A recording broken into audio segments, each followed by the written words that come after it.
Hello, this is a quick look at the KM2, kindly sent to me for review by MECOOL.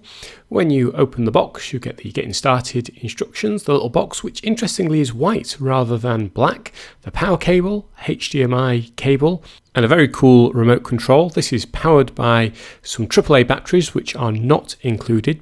The box itself is a nice looking piece of kit. It's got a couple of USB ports on the side as well as an SD card slot, and there's various ports around the back to get you hooked up to your network and your AV equipment. The remote's really cool. It's got a Google Assistant button as well as shortcuts to the main streaming services that you might want to use.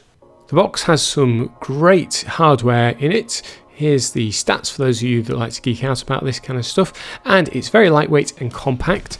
I would say this could be a great replacement instead of getting something like a Fire Stick, and it's got Chromecast built in and has a menu that's quite similar to the Fire system if you've ever used the Amazon Fire stuff. So you've got all the main streaming services and you can scroll down and see all the various recommendations. It pulls them in from YouTube, Google Play, and you can install more apps. Searching for new apps and content is dead easy. Simply press the assistant button and you could ask, tell me about the Matrix, and then it will go away and search for information about the film or app or whatever it is you're after.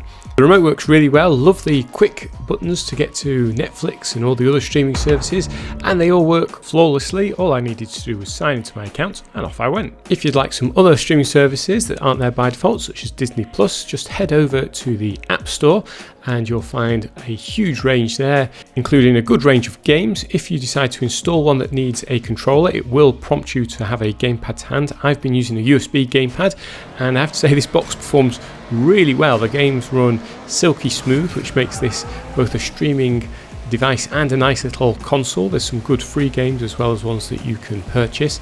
And that got me wondering, being an Android box, I know that Steam on the PC has an Android app, so could it perhaps stream my games from my computer? And yes, it can, but only if I connect it via the network connection rather than Wi-Fi. That's now opened up a huge range of extra games. I just leave my PC on and it can stream it over my home network via the wired connection. And I have to say, they work really well. So it means I can play these games on my big TV rather than on my computer monitor.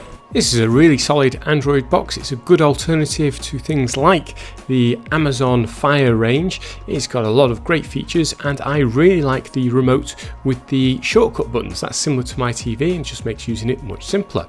Don't forget to hit the subscribe button, and if you're interested in Android boxes, check out this one that's also a projector.